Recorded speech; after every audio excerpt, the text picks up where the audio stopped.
Alors, bonjour tout le monde, bon après-midi pour ceux qui sont dans d'autres fuseaux horaires. Ouais, je ne sais pas comment tu as dépensé tout l'argent, tu avais 2000 et plus. Hello everyone, welcome to the APSACO talks, this annual Peace and Security annual conference. My name is Omaira. I am a journalist at the Kenya Broadcasting Corporation. This is a great pleasure for me to be here with all of you today and to be in the company of our guests. Thank you very much to the Policy Center for the New South for this invitation. And over the next 90 minutes, we will have the great pleasure of hearing our guests talk about this theme of COVID-19 and security in Africa, an extremely important theme, and particularly we will also be discussing the Global Peace Index. So we will start out by giving the floor to Mr. Mamasadi Latif, and then we will also have a presentation from Serge, and then we will be having a discussion with Amayat and Abdelhak Basu. So I will start with the presentations, where we will be starting with Mamad Sadi Latif, who is the head of the integrated and multidimensional UN mission for stabilization in Mali, an extremely important mission. He was also the Minister of Foreign Affairs of Chad, and over the course of his career, Mr. Medina took part in several peace processes in Africa, namely Niger, a country that I myself am from, the Central African Republic, and in Sudan. So we have the great pleasure of welcoming him. And without further ado, I give him the floor. Mr. Anatif, you have the floors.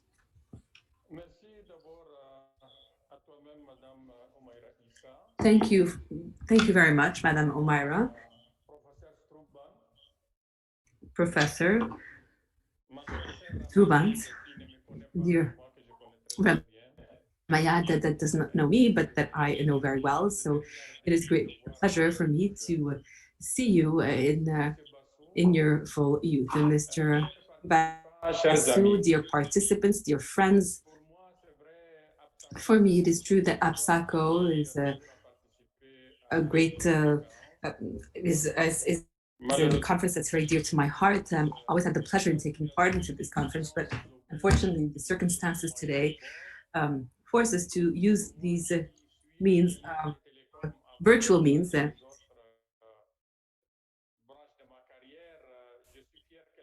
And in fact, I'm delighted that technology is allowing us to be together today.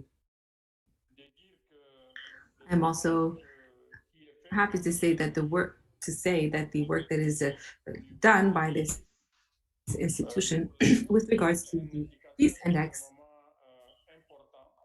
is an extremely important indicator. And I must say that I am only now getting familiar with this Global Peace Index, which is establishing ties between peace. And for me, well, I have been dedicating I'm devoting myself to peace in Africa. As you have mentioned, I have taken part in several conferences in the sub-region before coming here. I was in Somalia, in the African Union assignment. I'm here in Mali.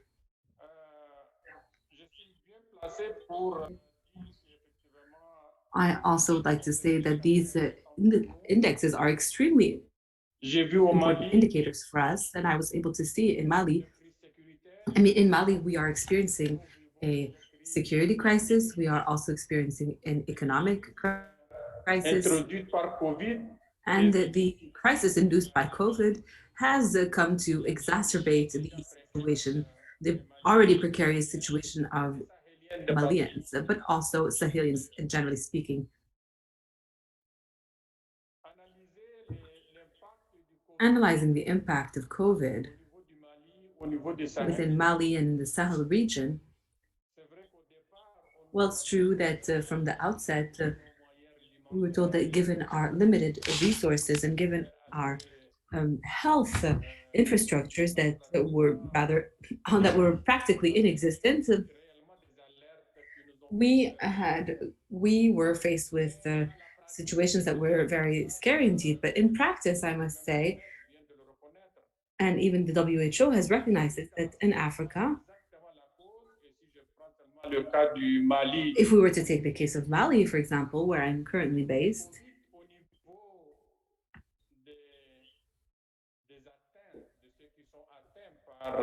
with respect to those that are actually infected by COVID, so far we have about 3,000 cases since March. We only have about we have about a total of about 130 deaths, which gives us a very positive rate for as far as the number of recovery. The cure rate is very positive, with about which stands at about 80%. It's true that there is South Africa, the Southern Africa, the Maghreb region, Senegal, Egypt. Generally speaking, the disaster that was expected did not necessarily occur, which is definitely some good news. Now, it is important to understand why, but now, I mean, given maybe there is a point that's not necessarily highlighted, but there have been many efforts made on the local level. There were a lot of awareness raising campaigns. The populations that were made aware, or maybe out of fear, have taken the necessary precautionary measures. But this I mean, it's true that there are many populations that are part of the informal sector and that have caused this situation to become further, I mean, even more precarious.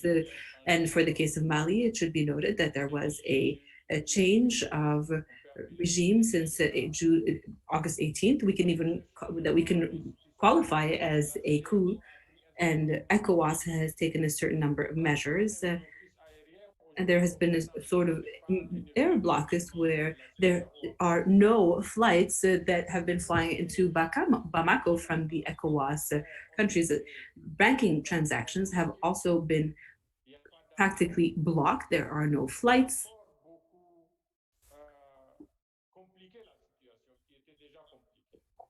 And this has gone to further exacerbated an already complicated situation.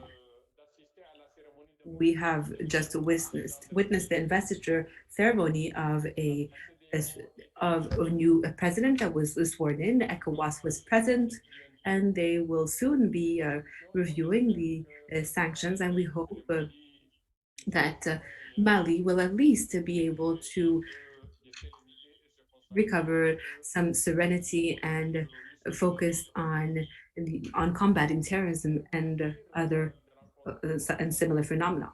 So once again, it is a great pleasure for me to be here with all of you and take part in this debate,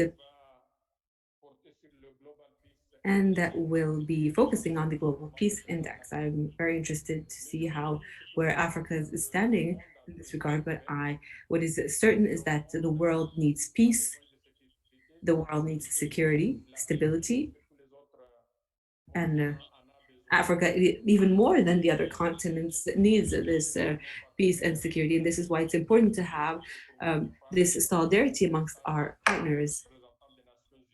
And as a representative of the United Nations in Mali, I know how much this is important. And I truly hope that this project will continue moving forward.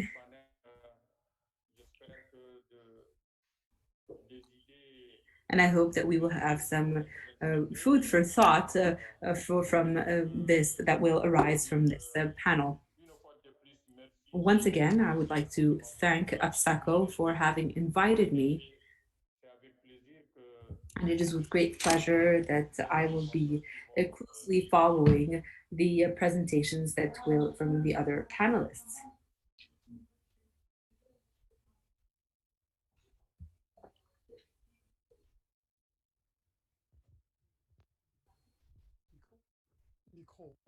Ouais, ouais, c'est bon.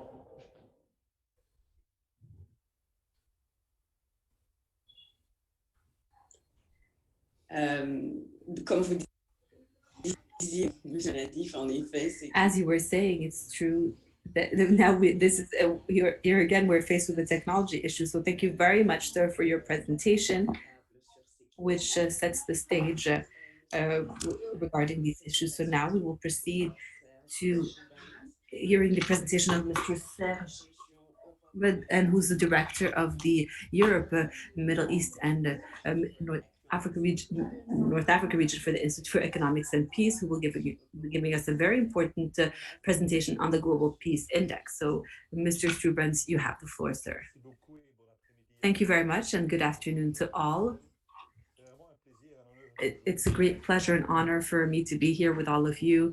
And I would like to thank the Policy Center for the New South, as well as all of the panelists that are joining us today to take part in this debate on the Global Peace Index. It's a great pleasure for me to once again be here today. So I will share my screen in order to give you, to share with you some findings of the Global Peace Index.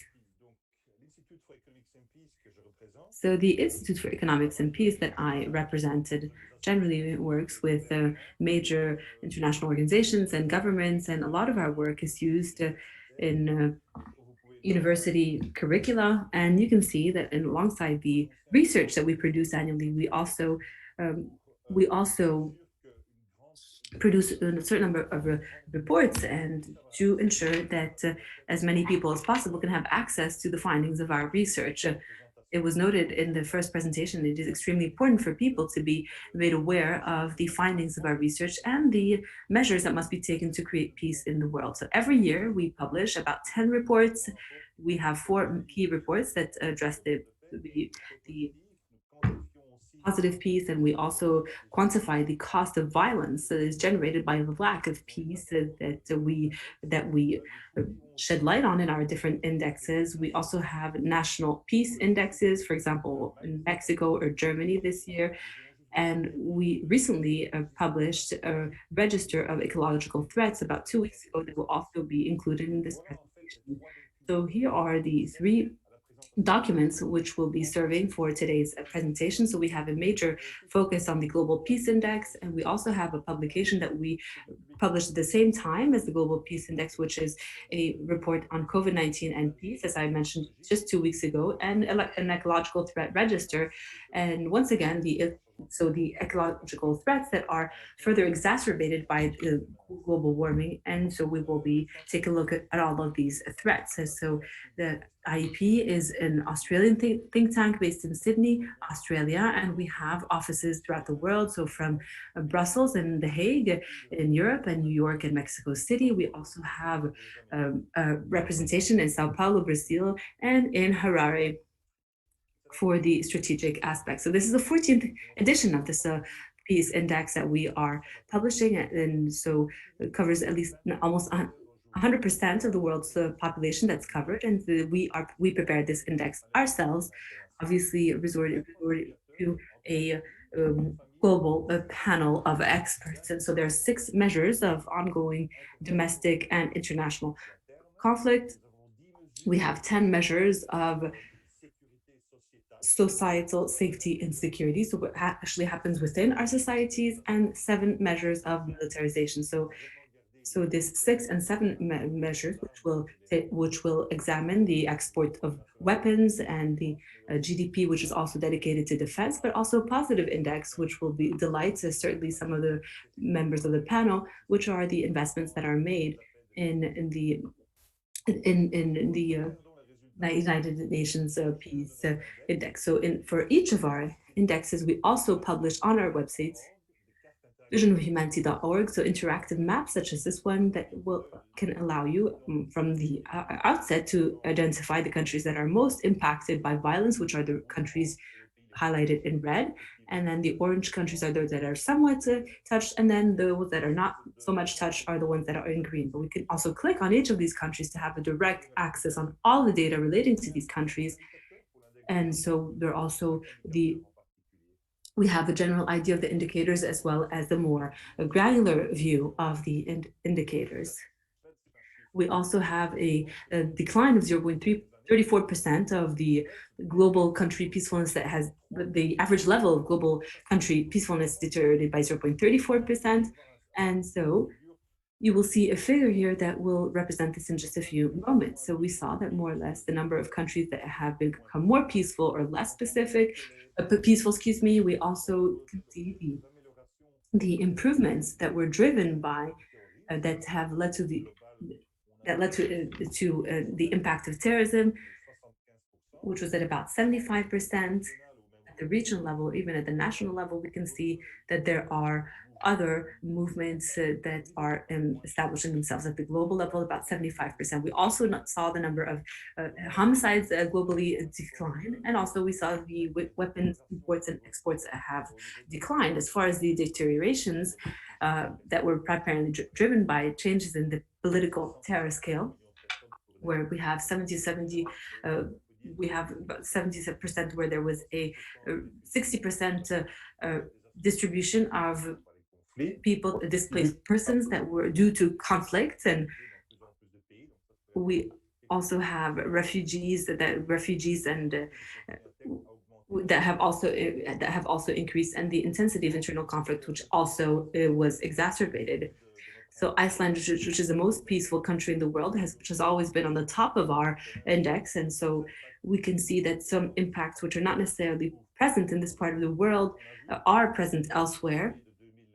As far as the 2019 data to prepare this report for 2020, we have Azerbaijan and Armenia, which had a peace agreement last year, had the biggest improvement of their peace index. And so we saw that the resolution, the recent month, we can already tell you that the global peace index for the global peace index, and will definitely be featuring the result of the peace agreement between both of these countries. Now, there are some levels that have been improved. This is why the ranking will increase for countries such as Azerbaijan and Armenia, that will stand between 100 and 140 position in the index from 163 countries. So there is a slight improvement, but it's still, these are countries that are still fragile. We can also see that Europe remains the most peaceful region, but we can also see that there's a certain political instability. There are certain negative changes, and these are more structural in nature. So it's been over a decade. We can see that the peace levels in Europe are also declining. What's also important to note for Europe, and especially for its foreign policy, we can see that Europe is surrounded by regions that are not so peaceful and that are also impacted by a certain number of factors which influence peace and security. When we see the opposite and we see the bottom side of our index, we can see that Afghanistan remains the world's least peaceful nation. And when we see the global index of terrorism, which examines the level of terrorism around the world, which is generally published in November, we can see that Afghanistan was ranked first in this index, with 2 of 4 terrorist groups that were the most active in this country. And we realized that it's the first time that Afghanistan ranked first, and that they surpassed Iraq, which was at the top of this list for decades. And also, there are the most significant peace deteriorations were Benin, which was part of a destabilization system, which is most probably the next victim of this extreme violence and domestic destabilization due to, in the wake of the elections. In Nicaragua, we can see that every year, whether it is Honduras, Nicaragua, and the rest of the Central American countries that are also impacted here. We can also see that in the Middle East and North Africa, there's South America, but also Central America, which are the largest regional deteriorations that we have been witnessing. The Middle East and North Africa region remains the least peaceful region. However, we did note some of the conflicts, namely in Syria and Iraq, where there has been a slight improvement.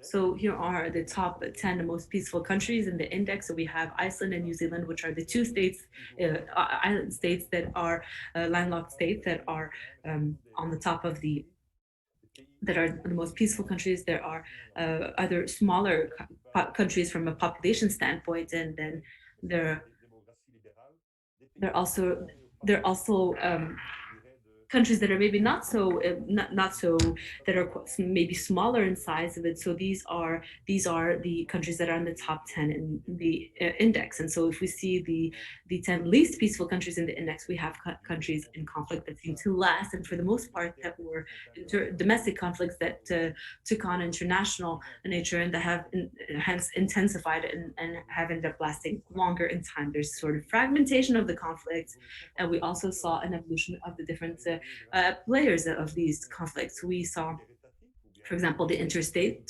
conflicts, or for example, two-state actors that were in opposition. And so we now realize that several non-state actors end up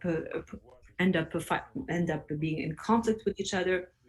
And so this is also a negative evolution here, for we say. And so over the past 12 years, there have only been 3 increases in levels of peace, and so these have been quite minimal. So this reveals that for a 12-year period from 2008 to 2020, we had an average peace decline of 2.5%.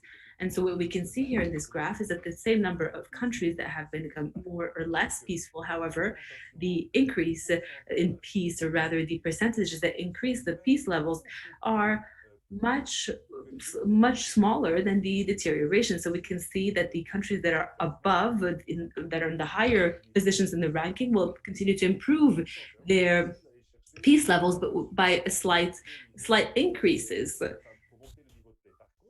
However, once we start to slide into violence or slide into conflicts, well, deteriorations are a lot more rapid, with a double-digit declines, 12, 14, 15% decline in decline. And so here in this graph, for example, we can see this gap that is widening from between the least and most peaceful countries in the world. So this is a trend that we have definitely noted over the past decade. So this year, we have a specific analysis which will take a look at what we like to call in the civil unrest in English, or so it's a sort of violence within societies with respect to situation that the societies are experiencing. So we realize that globally, when we see the civil unrest, we have seen a 244% increase over the past 10 years. And so for certain in a lot of cases, there have been some more than 800% increases with general strikes, for example. Now, this is a global figure. When we take a look at Africa, we can see that the figure for Africa stands at about 600%. And so when we take a closer look at the regions, we have completely different figures. We also realize that most of the civil unrest ends up in violence. So we see situations where, for example, Europe is faced with most of these demonstrations and civil unrest, but in Europe they don't tend to be as violent. But in Africa, there's more of a tendency for these demonstrations and civil unrest to turn to violence. And so this impending economic recession will only exacerbate the situation. And so with the civil unrest, we can expect, this was launched in June, and we already have 2 to 3 months since the launch of the index, and we were able to see that in the past 3 months, we saw a decline of the number of civil cases of demonstrations and cases of civil unrest. And there was also a heightened this is definitely a trend that we will continue to see in the future. Now, what we do for each peace index is to quantify the cost of violence. So it's a statistical approach.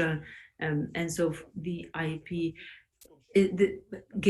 brings forth a very conservative figure here. The true figure is probably double. So actual cost of violence went from $14.5 trillion, which represents about 11% of the GDP, global GDP, or about $2,000 per capita, excuse me. And so these are major figures. So you can only imagine if we could deduct from this figure at least 1% or 10%. 1% of this figure represents the overall budget of development aid, and 10% represents the global budget for foreign direct investments in the countries that need such a budget. So imagine if we decreased this 1% or 10% from this figure.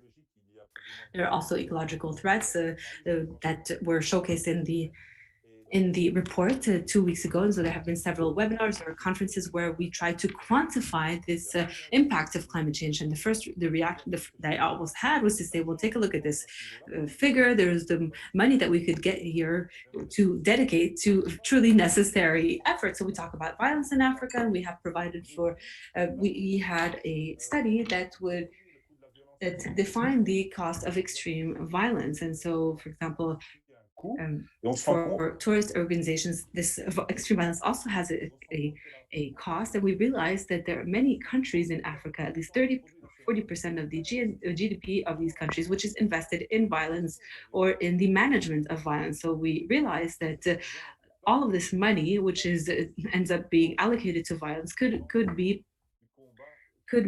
invested to combat climate change. And so this just gives you an idea of the violence budget, quote unquote. And we realize that 70 to 85% of the investments are made in the prevention of violence. So in the military apparatus, in the security apparatus, in, for example, private security companies, we realize that 20% are the direct impacts of violence. For example, homicides, suicides, which still occur, conflicts, violent crimes, and other aspects as well.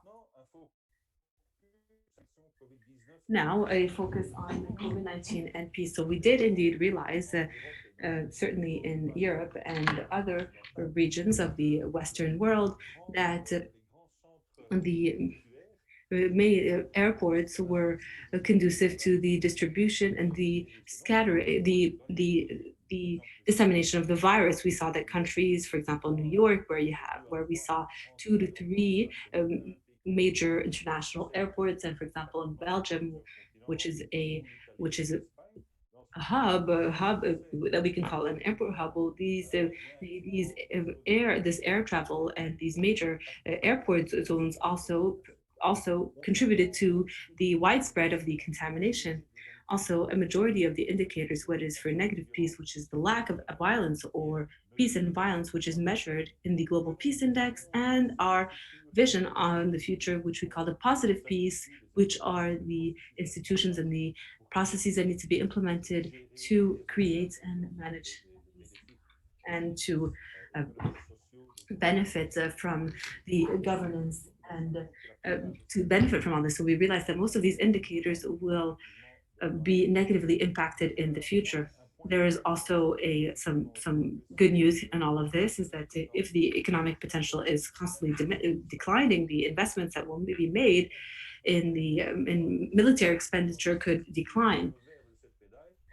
And so we also expect to see the investments in international development aid also decline, given that there are all of these billions that are injected in the economy, and that maybe not necessarily directed to countries that need it. We also noted that certain forms of violence that were also declining for countries that were where there was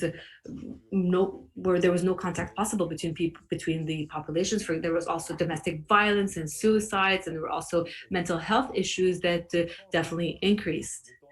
We also realized that the tensions between the United States, China, and the global world players where this multilateralism created this realism and neorealism. So clearly we are turning from a world which is based on collaboration to a world which is based on competition.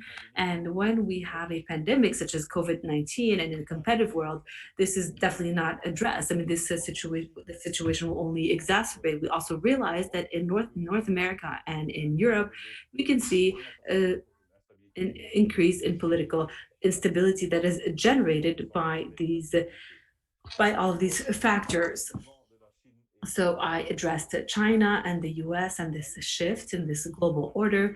I also addressed the decreased investments in international overseas developmental aid. And we also can expect to see, and this is a trend that will be disrupted, to see less investments in the peacekeeping, UN peacekeeping operations, because obviously the resources are no longer available to do so. And we realize that the countries that have low credit ratings will not have a capacity to borrow money in the international markets, and will also be more strongly impacted economically from this pandemic, and we will need more time to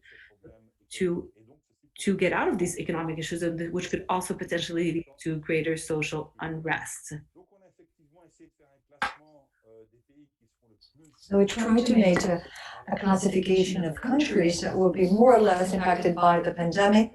So we kind of benchmark the resilience systems that could be of positive peace, upper or low, and then we match this with the economic forecast, which is the mass of the debt waiting on countries, the unemployment rates prior to the pandemic, and then we're going to be safeguarding the link of the economy, import and export relationships, and kind of compete the percentage of taxes in the GDP. So a distribution of this from the blue towards the red that is highly impacted. So this is a way to see two regional powers that will be impacted by the economic impact and consequences of COVID-19. This shows you that the economic crisis we have experienced in the past, the American solution in the past is to play with the interest rate at that time, but here it was 1% prior to the pandemic. This is a variable that we can no longer use. So the best solution to save our economies is to pump as much money into the economy, and this could be retained from the budget. It could be decreased for development aid and UN peacekeeping operations of the UN. So ecological threats, this is the first time that we serve on this register. So we have like 157 countries and 97% of the world's population. We report covers 8 areas of ecological threats we developed by the Institute for Economics and Peace, and measures resilience using IEP's positive peace framework. So on ecological threats, we're going to be assessing floodings, rise of temperatures, and drought. So we kind of benchmark with the higher exposure of countries, or countries that are actually exposed by an economic impact reinforced by the environmental threats. And these forecasts goes up to 2050. So we actually realized that over the last 40 years, natural disasters have gained fourfold the volume. So last 4 decades, quadruple in the last 4 decades. So a couple of key highlights over a hand. 141 countries are exposed to at least one ecological threat between now and 2050. We kind of realized that 90 countries, or the countries with the most threats, are home to 2.1 billion people, and then we realized that 10 of these are in the 14 least peaceful countries on GPI. So a clear relationship between the deterioration of the economic system with violence. So then we realized that the ecological impact in the longer run will affect 2/3 of the population by 2050. And when you look at the 31 countries that have been touched by a high imposition or threat to these ecological threats, have very low resilience. So we have the Sahel, Horn Belt, up to the Horn of Africa and Yemen. Further down in Africa, we have the Southern African Belt from Angola to Madagascar, and then the Middle East and Central Africa, starting in Syria and the Middle East up to the Central Asia, as I said, countries like Pakistan or Afghanistan. So these three areas will be the most hardly hit by these phenomena.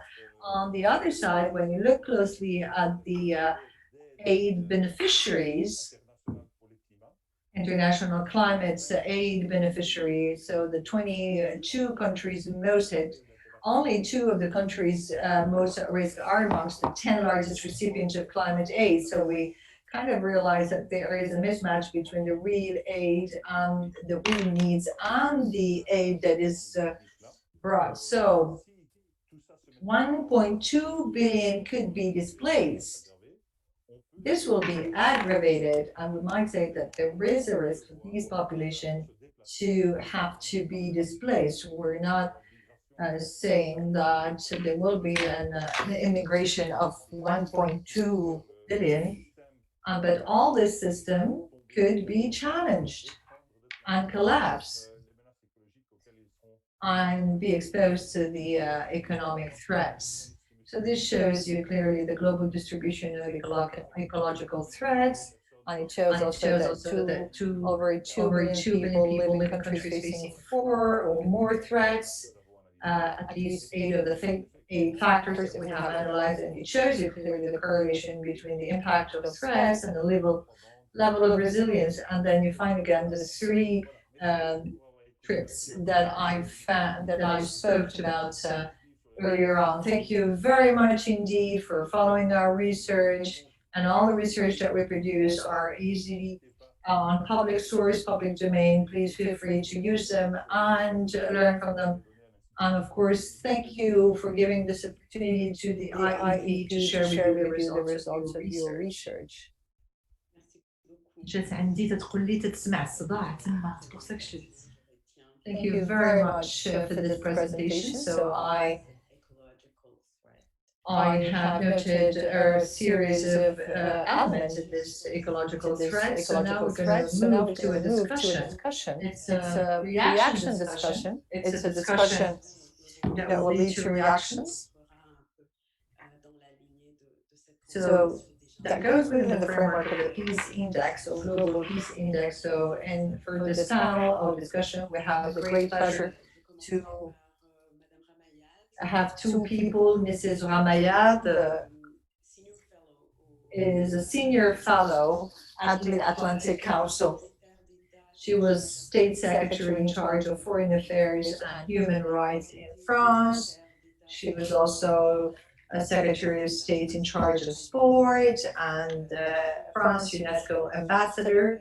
Mr. Adehat Assou is a senior fellow to a policy center for the New South. He has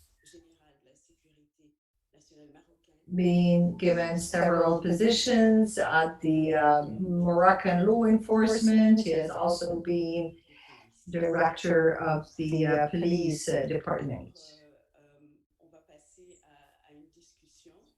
We will now move to a discussion, but before this, I will give the floor to Mr. Basu to say a few words before we start the conversation. Merci, Madame Omaira. Merci, Monsieur Nadif. Thank you very much. Thank you, Mr. Nadif, Mr. Serge, for these very interesting presentations and the information they shared with us. I just want to say that as far as I'm concerned, and what raises my personal interest and should raise all African interests with regards to this index is the position of Africa in performance and counter-performance And this is the side of the story that raises my interest and that I'd like to focus on, if I may, on the issue of precarity, uncertainties that prevail on the African continents, according to the information that we have collected on the Global Peace Index. Now, as far as COVID, we will further elaborate on it, but I don't think it is time to speak of COVID for now on the African continent. I will now give the floor to Mrs. Yad Hamayad.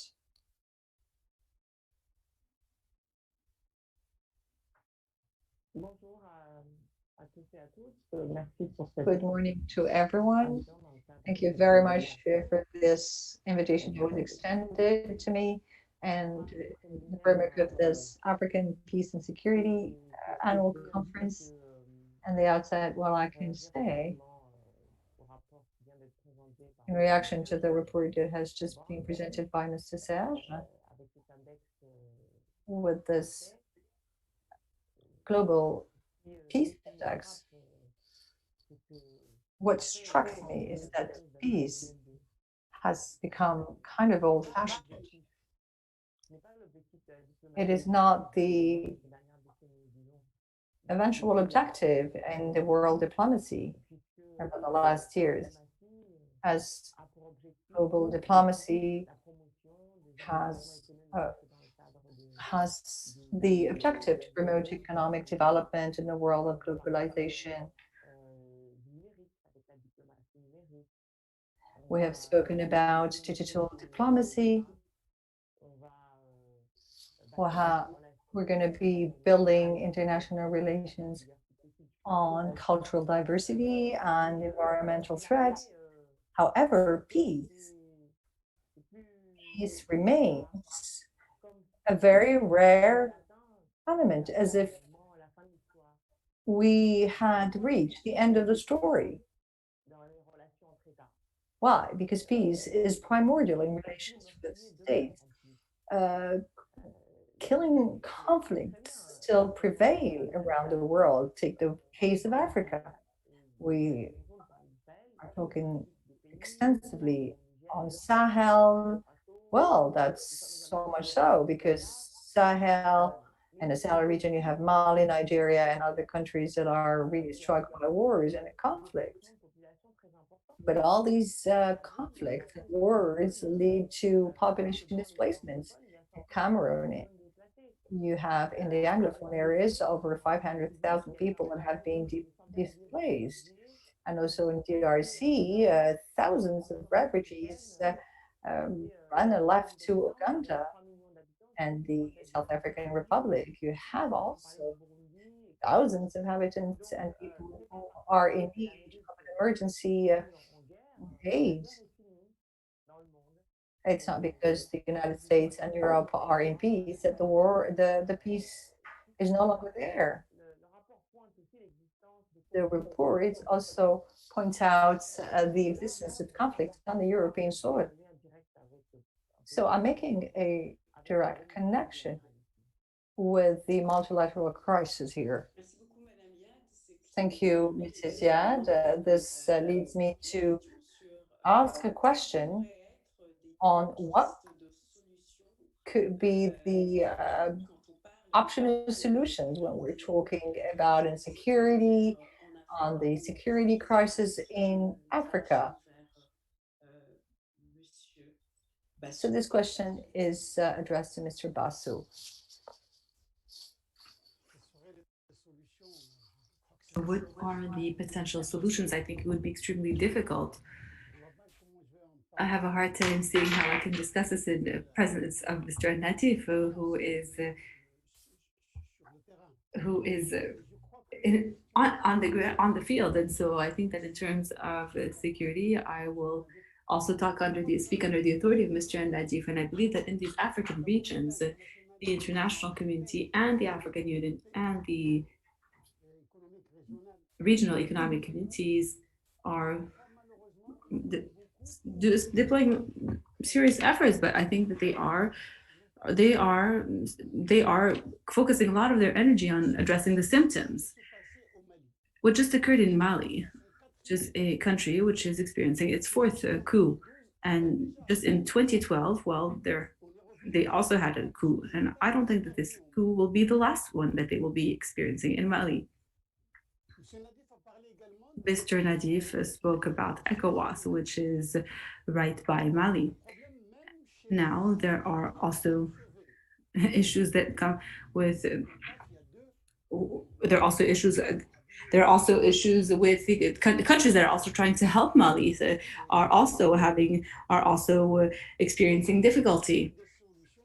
And I believe that one of these solutions would be for Africans themselves, and that the international community that is assisting them, well, to try to tackle the issues directly.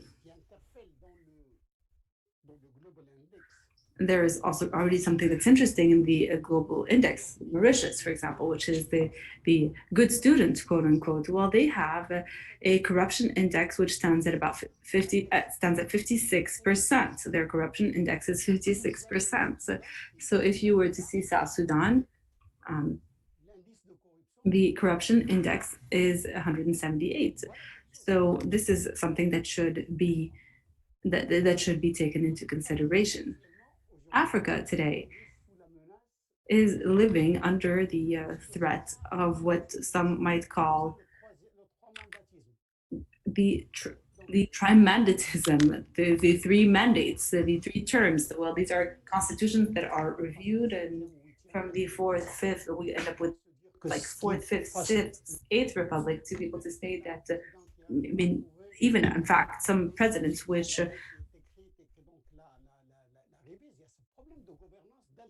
I mean, there's a real governance and issue with which in African states. There's also an issue with respect to the distribution of African wealth, and I don't think that fighting Boko Haram or Al Qaeda. I think that they need to be prevented from continuing to live, and I think that this is one of the solutions that we could consider, is to be brave enough to address the root causes rather than simply addressing the symptoms. Thank you very much. So when talking about the roots of the issues here, we can see, for example, the multilateralism, and we were able to see in the report the degradation between the relations between the United States and China. How do you perceive potential solutions, international solutions at the service of peace, with a particular focus on multilateralism?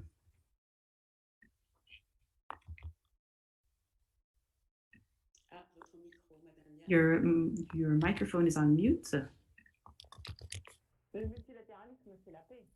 multilateralism is peace. And without multilateralism, well, it is peace that is threatened. With multilateralism, well, obviously it is peace that is threatened. What I would like to say is that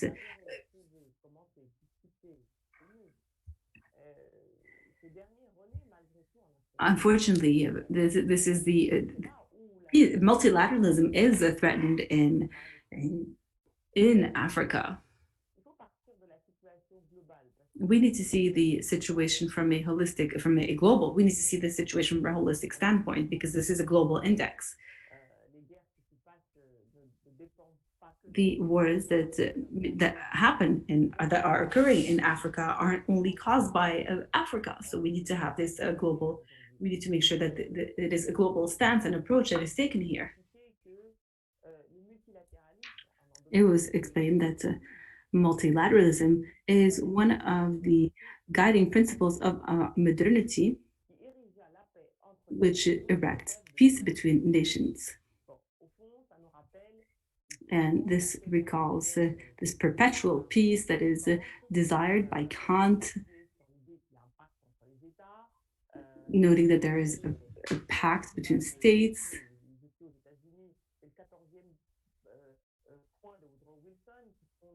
So it's one of the 14th, it was the 14th points of Woodrow Wilson in the United States. So peace is a necessary, it's a dream, it's a universal dream for humanity. It is in fact democracy applied to international relations as well. As such, the main European philosophers, Kant and whatnot, questioned them, often wondered about how peace could be instilled. And in the First World War, where President Wilson spoke about states who could guarantee which could guarantee democracy and peace.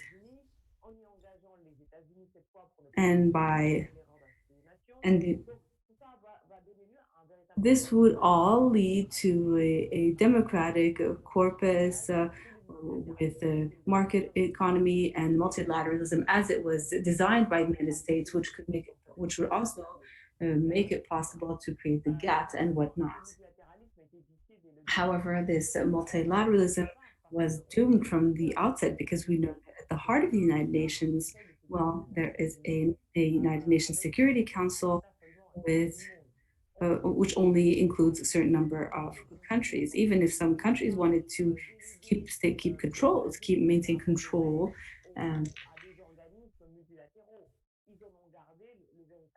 these countries wanted to keep the real power. And some states are in fact not part of this, as we can see, there are some countries that are not even part of the UN Security Council. And so multilateralism ended up, in fine, being westernized. And today, this crisis reveals quite a few factors.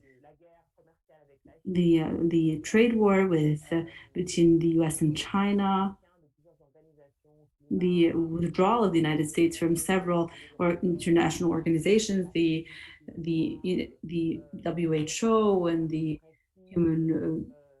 human rights organizations, and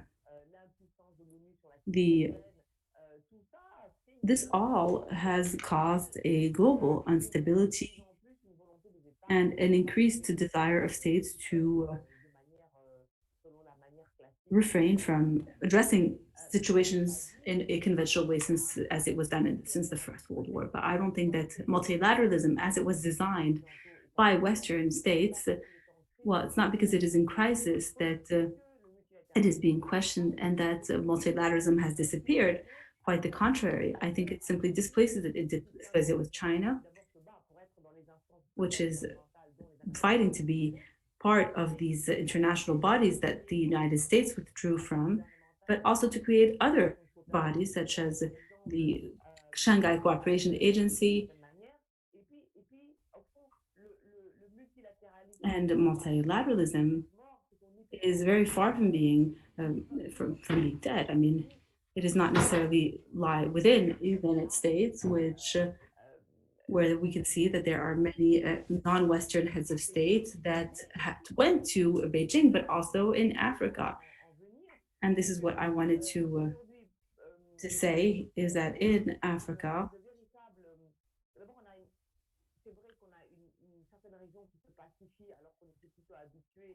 we were used to seeing deadly conflicts, and elsewhere, there is a real desire to Africanize solutions in war-struck countries, in war-struck regions.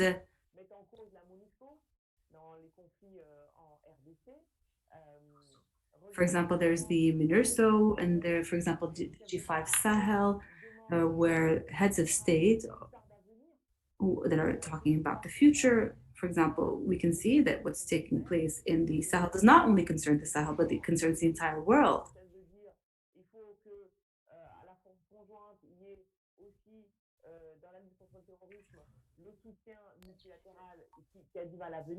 So this is it. I mean, it's really lagging behind the multilateral support when academic goes to the United Nations and says, we have entrusted others the responsibility of our future, not by necessity, but by default. This means that the UN diplomacy is way below the level expected. And therefore, South Africa wanted to withdraw from, or said they wanted to withdraw from the UN, United Nations Security Council. So Africa has to re-engineer multilateralism.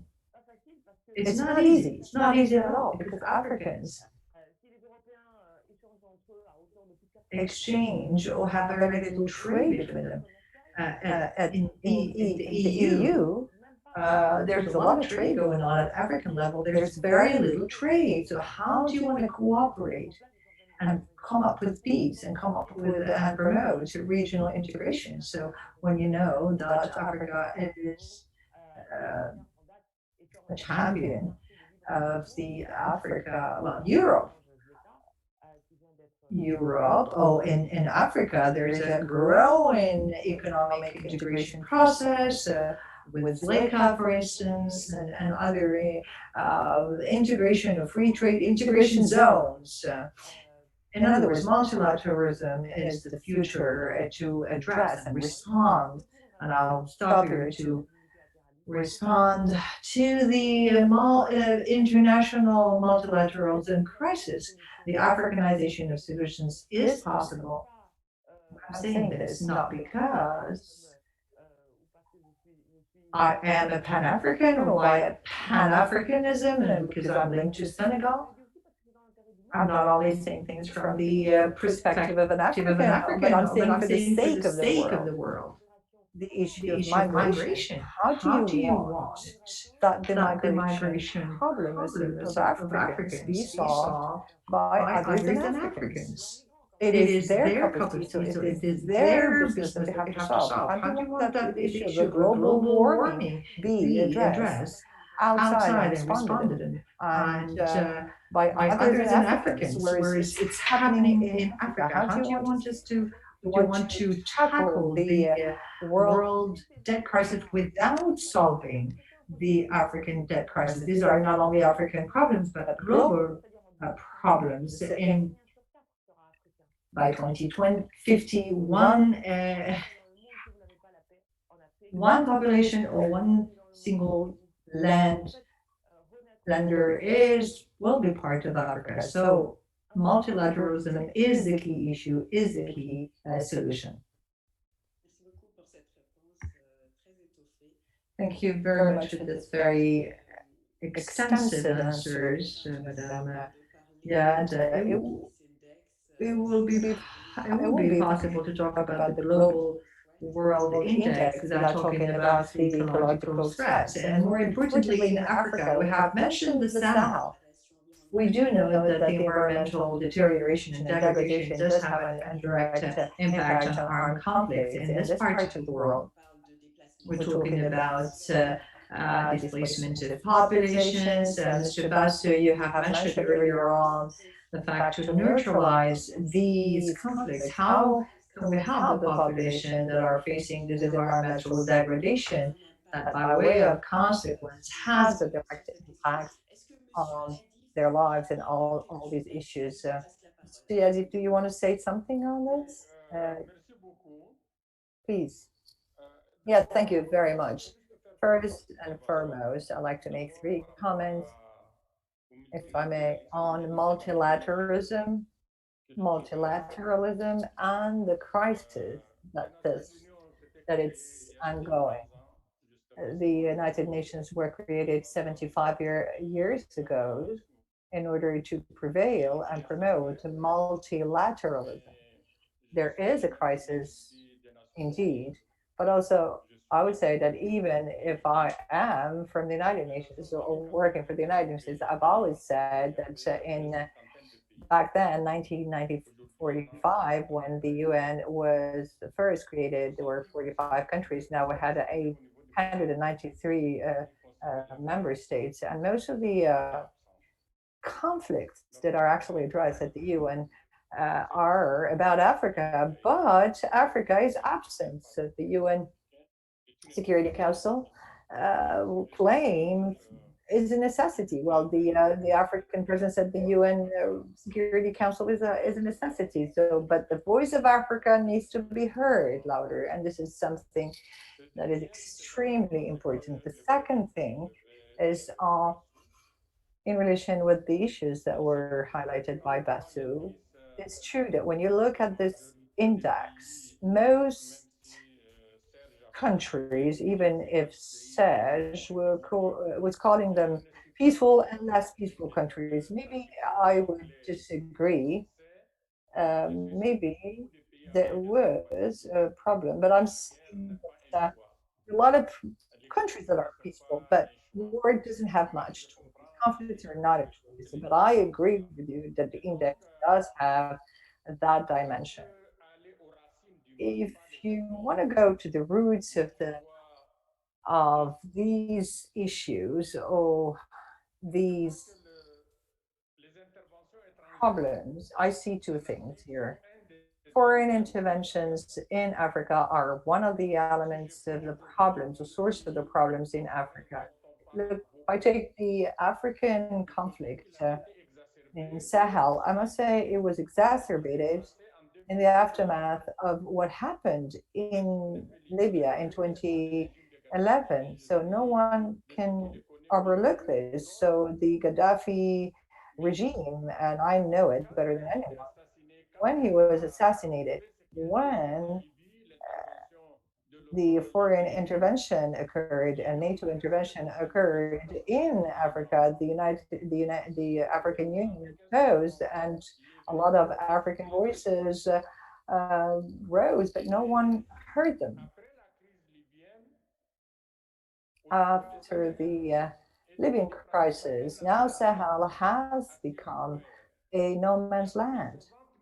There are over 60 light weapons and arms that are circulating in Africa and the Sahel.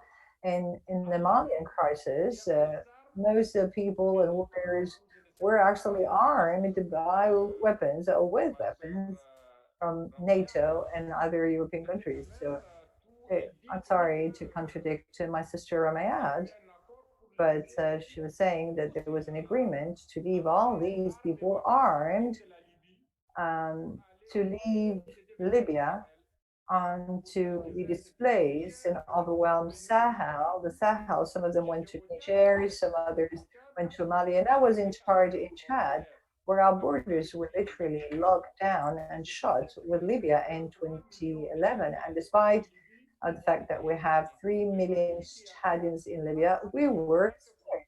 So Mali that opened up its borders has seen fighters, armed fighters invade the countries and have to provide one third of the Malian territory, and then add to this terrorist armed groups, and this led to this continuous conflict and armed conflicts. When you look at this problem in Africa and the conflict in Africa, you have to look at its root causes. As long as this intervention or foreign interventions are happening, we might not have any peace or hope to achieve peace in Africa.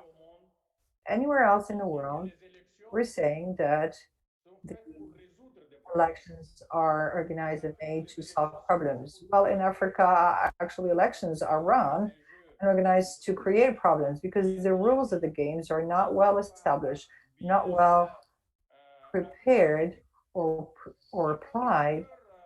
And when earlier on, I saw in the index a country like Benin that not too long ago was the Latin quartier Latin Latin quarter of Africa, and Western Africa. It was one of the most peaceful countries in Africa. Why now this country is deteriorated and degraded?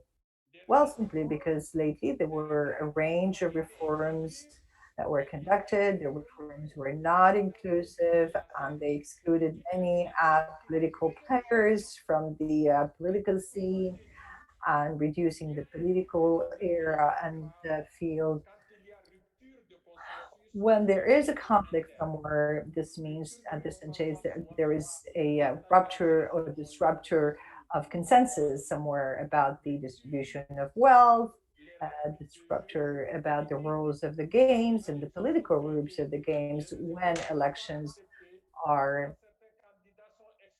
are not legal or are actually falsified, then you have a series of challenges that occur. So this year, for instance, there will be elections in Cote d'Ivoire, there will be elections in Guinea, there will be also elections in Burkina Faso, in Ghana, in Niger,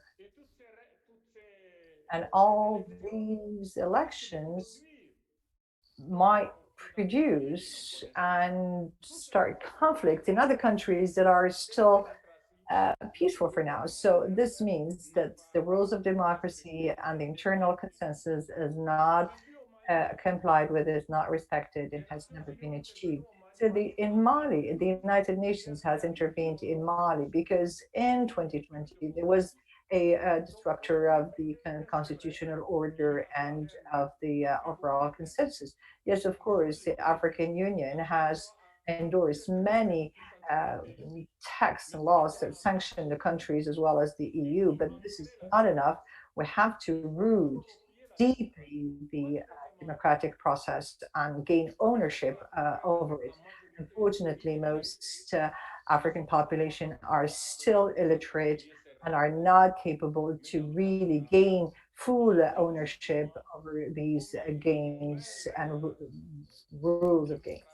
So what I'm saying, I would rather have a bad democracy than no democracy at all. Democracy is a process that we have to claim and adapt.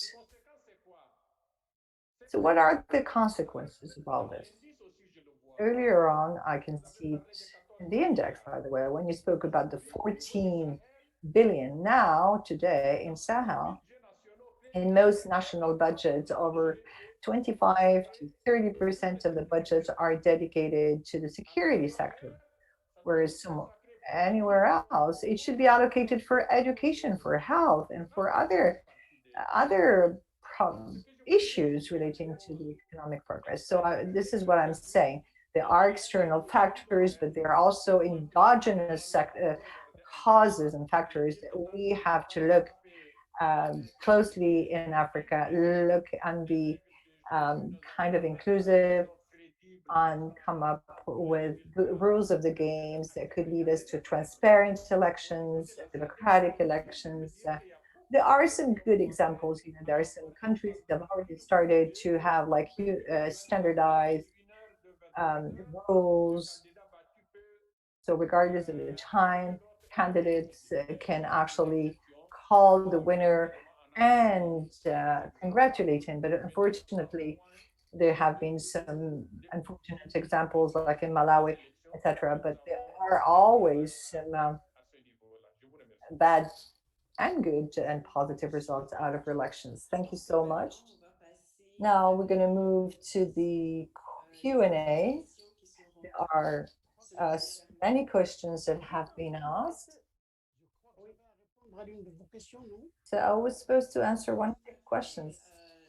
Sauf que là, avec le temps, So now, given the time that we still have available, I'm sorry for the disappointment. No disappointment whatsoever. If we don't have time, if time is up, time is up. Let's proceed to the Q&A session, where you'll get a chance to also to speak up. And so we have first question that was submitted. And so the trust in the public institutions is increasingly eroded in some areas where people have a feeling that governments did not address the pandemic appropriately, and this alludes to COVID-19, obviously, and also vulnerable populations also had pre-existing vulnerabilities that seem to be exacerbating, and there's also the potential for violence, which continues to increase. does the Global Peace Index take into consideration the trust in institutions?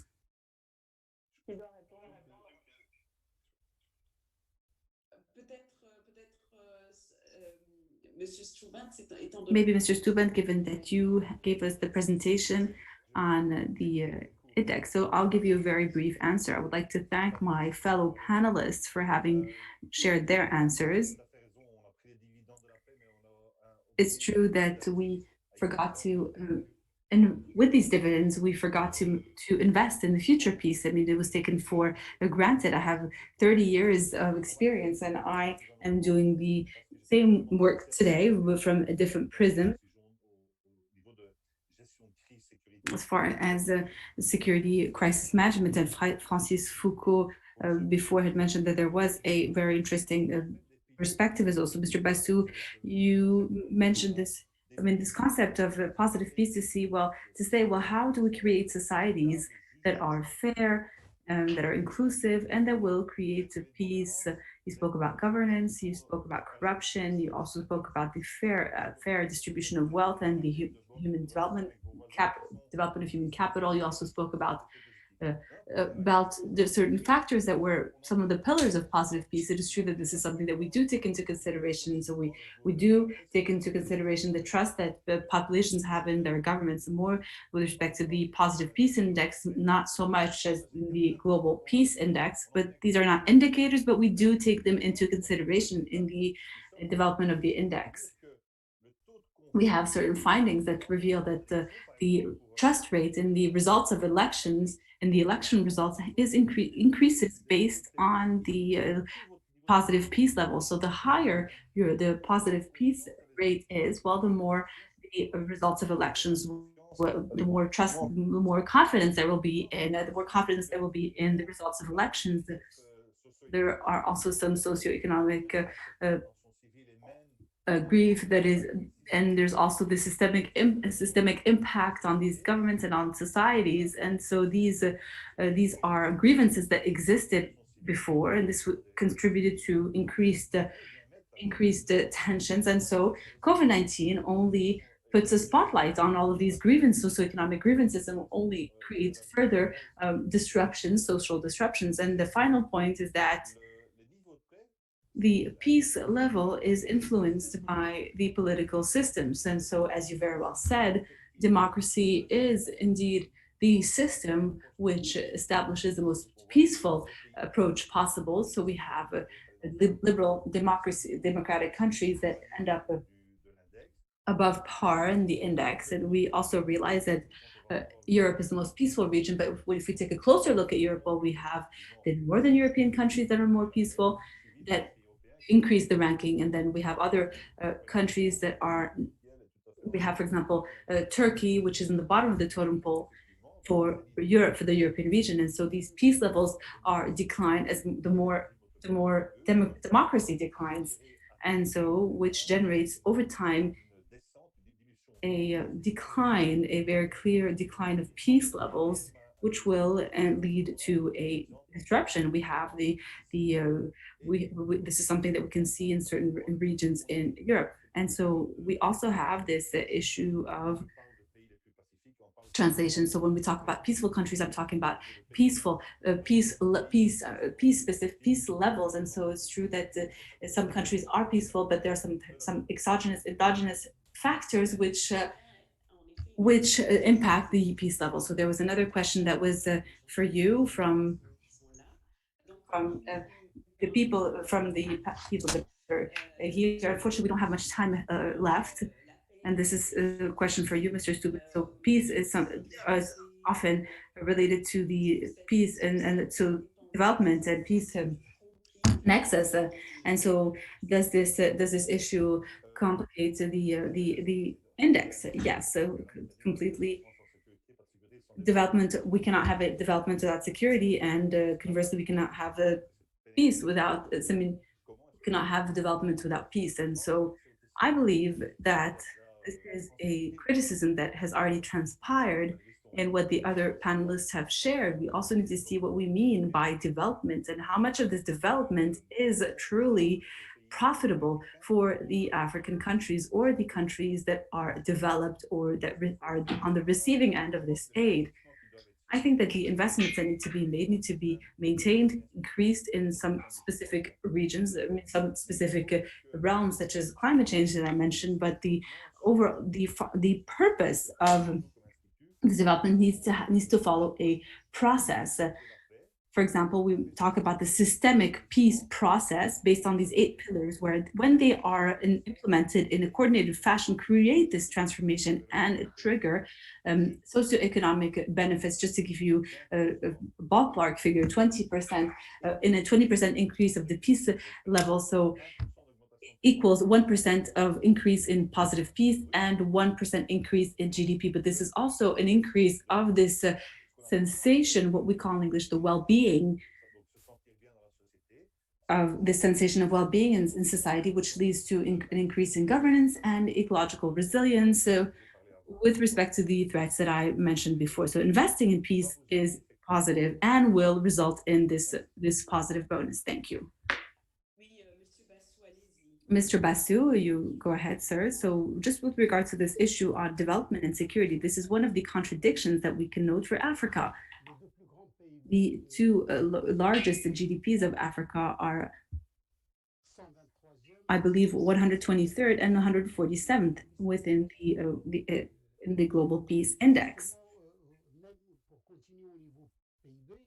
And as far as the GDP goes, it is the 9th GDP that is among the 3 or 4 African countries in terms of stability or peacefulness, if we were to translate.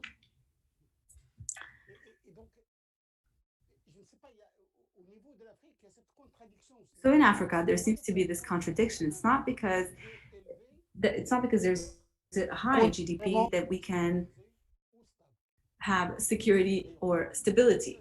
In fact, the top 10 African GDPs are very poorly ranked in the Global Peace Index. Thank you, Mr. Basu. Mrs. Yat, I know that you have already addressed multilateralism and trade and this relationship between security and development. So I just wanted to add a point with regard to what our friend the point that was made regarding Libya.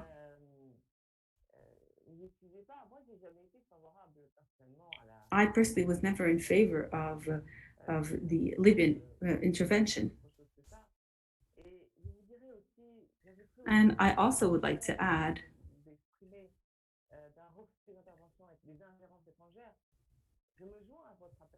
I mean, I fully agree here, and it's not about making calls or of African countries that request for countries to stay out of their situation here. There's a power dynamic, and we can know that the relationship between states are not based on humanitarian issues. And this is unfortunate, but this is true since the day of time. I mean, there's the ideals and the reality, and the reality is that countries amongst themselves have relationships that are based on power dynamics, even from an economic standpoint. And this concerns, and this applies to the climate, to this, I mean, and all sectors. African countries will be heard once they will be able to put their foot down on the international arena. But and Africa has the resources to do so. I mean, Africa has the means to put its foot down. This is what I have a hard time wrapping my head around. I mean, demographics are strategic. Africa's population will represent 25% of the world population. Generally, when we are a demographic giant, this also is a prerequisite for an economic giant.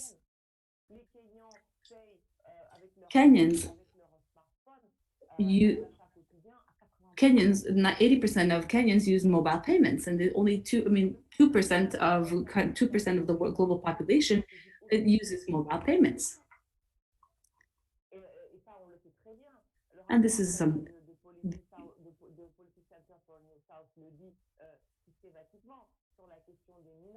There's also the question of raw materials and natural resources. Water resources are mainly in Africa. Arable land, most of the world's arable land is in Africa. This is all absolutely strategic, and this should confer African states the power and possibility to put their foot down on the international arena. And the question is, why this power dynamics is not in favor of African states to be able to defend their interests, and why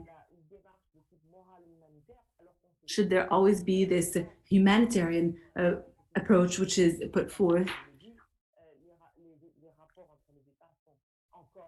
And once again, I reiterate this point on power dynamics between the countries, and I'm very much concerned with the African continent's well-being. And this African continent, Africa, deserves to take its destiny into its own hands. And for this reason, it's important to have regimes that are up to the challenge. And democracy is one of the system, is a system. It is a system nonetheless, but this is not, the question is not there. It's not a question of debating whether democracy is positive or negative, but the issue is to rather take a look at the weakness of states and to allow them to see how the states fare. When Africa will rise, well, we will be able to see the changes that are necessary for Africa's development to occur. Thank you very much. Merci. Thank you so much to everyone for this very lively and insightful conversations. We also have Mr. Rashid Baby, who's just joined us. He's a senior fellow at the Policy Center for the New South. He's going to share with us a closing remark. Thank you very much. Good afternoon to everyone, ladies and gentlemen. I have the pleasure to address the issue of COVID-19 and its implications in Africa. I'd like to thank both the speakers and the participants that have allowed us to have a very rich and diversified and insightful conversation, sometimes opposed, but still very rich. The very insightful and rich debates show the steps that we have paved in the Policy Center, and the road that still, the path that still remains to be paved for a better synergy and the points of view. I'd like to remind that the three previous sessions, 2017 and 2018 and 19, have contributed to the creation of a community of interest of researchers that have been convening since Wednesday around a very important debate on security matters and security issues, namely in the framework of the impact of COVID-19, with a very strong belief that is ours, that the security pandemic or crisis can be the trigger for a sustainable change or shift of paradigm in Africa towards a greater human security, as this has been repeated over the last 3 days. This is the core idea on reflection of our conference that has been discussed and addressed from different perspectives and different interpretation. Now, the exercise is even more interesting and also complex, because sometimes we tend to trivialize to the analysis of development challenges, security challenges are always facing structural problems, and that is the differences prevailing between the material resources and the capacity of the states to face these kind of new crises.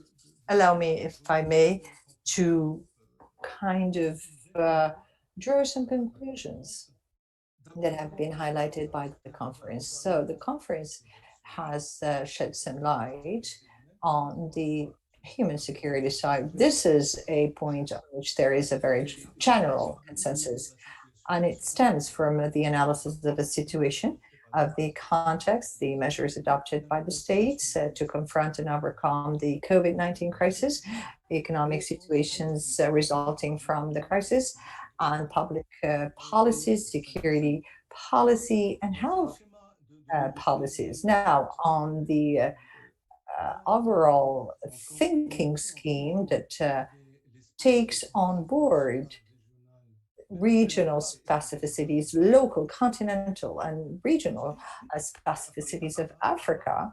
And from there on, we kind of managed to identify a series of reflection tracks and paths, and the elements to be further consolidated and the paths to be corrected.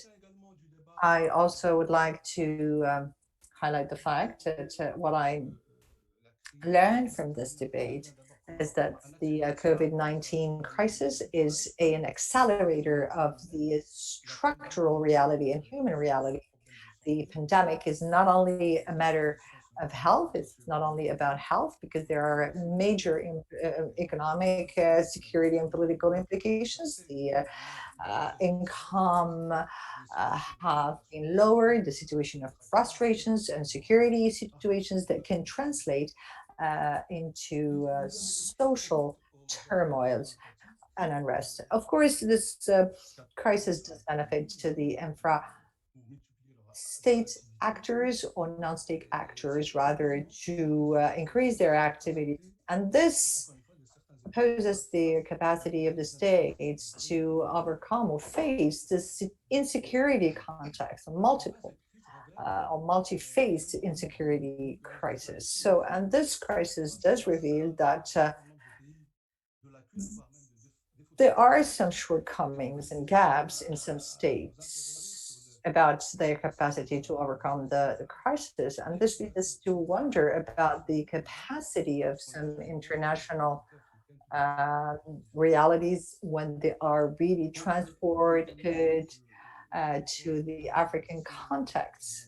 So, ladies and gentlemen, I'd like once again to reiterate my heartfelt thanks to the participants, to the speakers, to the interpreters. Their contribution has been overwhelming, so, and very important and outstanding. So I'd like to thank everyone for their precious contributions to the very lively and insightful discussions on COVID-19 and the security in Africa. Thank you very much indeed. Thank you very much, Mr. Udigi, for these closing remarks. I would like to thank Mrs. Ramayad, Mr. Abdelhakbassou, Mr. Serge Soudin, and of course, last but not least, Mr. Hamad Saleh, for your outstanding presence and for this very interesting, insightful conversation. Thank you very much to our participants, and we very much look forward to seeing you physically next year rather than virtually. Thank you very much and stay safe.